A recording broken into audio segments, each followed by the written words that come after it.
Welcome to the Small Business Made Simple podcast, brought to you by socialmediaandmarketing.com.au. Being in business is never easy, but it can be simple, or at least simpler. Join me, your host Jen Donovan, every week where we focus on marketing, social media, and working towards simplifying your business. You with me? Let's do this. Gonna dream it big, 'cause someone out there listening. Everyone's got a voice to give, and it's time I heard you whistling, 'cause there's no point at all, in dreaming small. Why, hey there, my fabulous listener. Welcome to episode 181 of the Small Business Made Simple podcast.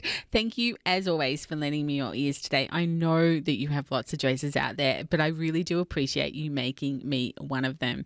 If you're enjoying this podcast, then I would love to connect with you a little bit more, and you can help me get to know you by taking a screenshot, sharing it on your socials, and tagging me, because that would be super cool, because that way I could cheer you on social media as well as talk to you in your ears here in the podcast.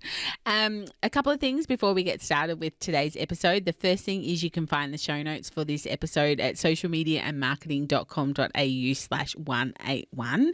And the second thing I just wanted to chat to you about was a fabulous event that I'm emceeing at the end of March in Sydney called SMB Digital. It's a 2-day conference at the ICC in Sydney. It's free to attend. It's a 2-day conference. There's like 55 plus speakers, including me.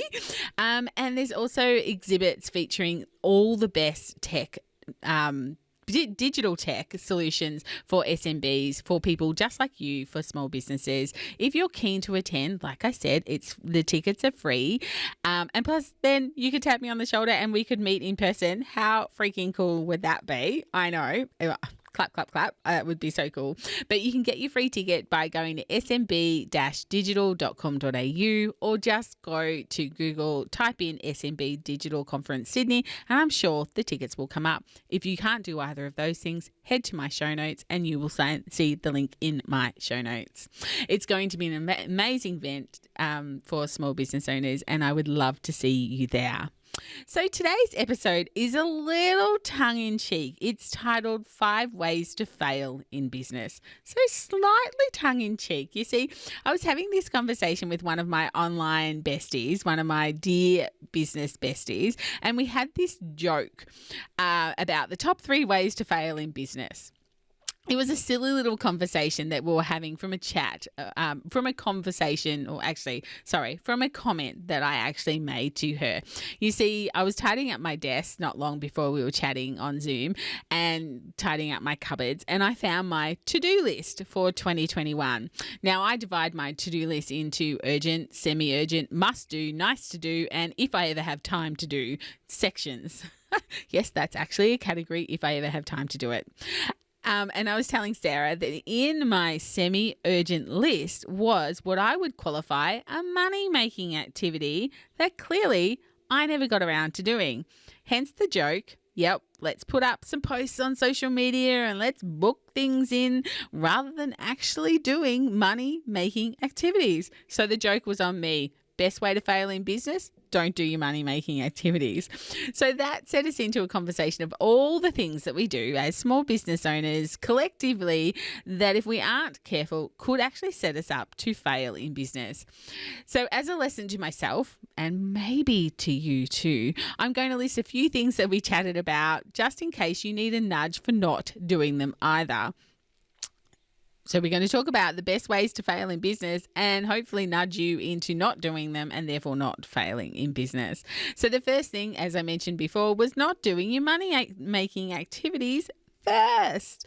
Now, I've already admitted I failed at this. It was on my list and it still didn't get done for whatever reason, whatever block there is for doing that activity.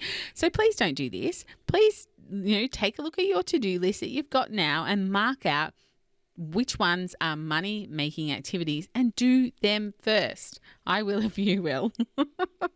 Oh my goodness. And you know what? I'm recording this podcast and I still haven't done it. But anyway, that is my fault. I will get it done. I will put it on the must-do list rather than the semi-urgent list. The second thing we do to set ourselves up for failure is to be reactive rather than proactive. We react to situations inside our business mostly because there's no plan. So rather than being proactive and goal orientated and goal focused on where we want to go, we don't have that. So therefore we are constantly reacting to the world around us or to things that are happening in our business rather than having it on the plan stand. So if you want to fail, stay reactive. If you want to be successful, we need to start being proactive. We need to set goals. We need to review goals. We need to be goal focused inside our business. The third thing that will help you fail in business is to be always chasing BSOs, bright, shiny object syndrome. Or as my saying of my favourite 19-year-old son, we talk about him, he's always chasing squirrels. Chasing squirrels. So squirrel chasing or bright, shiny object chasing. Some bright, shiny objects are actually good to chase. I get that. But some are distractions dressed up as opportunities, and you need the wisdom to know the difference between the two of them. And if you can't tell the difference, then you need to ensure that you chase them right to the end. Don't do things half-hearted. Don't do things half done. If you're going to go down the bright shiny object chasing line, then make sure that it's going to work and it's going to turn into a money making activity for you. If you're always swapping and changing your business model, your products, your services, then A, your customers are probably confused as to what they can buy with you and have no idea what you are selling at any given point. And B, you will burn out long before you should because you're not making the money you deserve. So only chase the BSOs that are worth chasing and learn to say no to the others. Learn to understand which ones are just distractions dressed up as opportunities. The fourth thing that you can do to fail in business, and this is a really big one for small business owners, it's to undervalue yourself, undervalue your products or your services, mostly your services. Undervaluing what you bring to the table, what you can offer your customers or clients is a massive hurdle. I know so many small business owners, and maybe you struggle with. You have to charge what you're worth.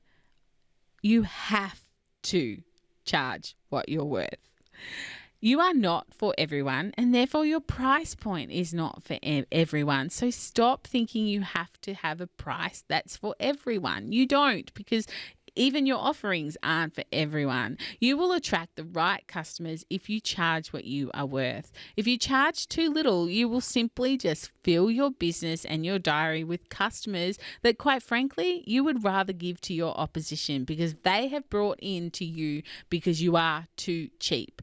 And therefore, charging what you're worth will ensure that you actually fill your diary and fill your business with people who actually appreciate what it is that you bring to the table. They appreciate the value of what you can bring to the table. And finally, the fifth way that you can ensure that your business fails is actually to fail to launch at all. To be so caught up in needing things to be perfect, needing all your ducks in a row, needing everything and everybody to be lined up, sorted, procedures done, processes in place, everything perfect before you'll launch your business. And therefore, because you will never, ever get that done, you will never launch your business. Perfection is a massive trap, and I know that it cripples so many small business owners who don't value themselves or their products or their services, and therefore they don't want to take it to market till it's perfect because they are afraid or concerned of what people will think, that no one will buy their products, that it's not ready, in inverted commas. So if you've listened to this podcast or followed me on social media for any length of time, you know exactly what I'm about to say. You know exactly the advice that I'm about to give you. Ready, fire, aim. It's what my mentor always taught me, and it's the wisdom that I am passing on to you today because it has literally served me so well in business. Get ready, 100%. get ready to launch, but fire before you have it all sorted, and aim, so sort it out as you go along, tweaking and perfecting and changing as your customers and prospects give you feedback, whether it's positive or constructive. You will never have everything perfect before you launch. So you've got to ready, fire, aim. You know your stuff. You are amazing at what you do, but sometimes, like me, we just need a nudge to say, hey, are you self-sabotaging your business by doing insert the one that I've just mentioned that might apply to you? Mine is clearly not understanding my money-making activities and making it a priority. So which one of these resonated with you the most? Whatever it is, consider this your nudge and consider it like my little piece of gold to you today to go, stop it.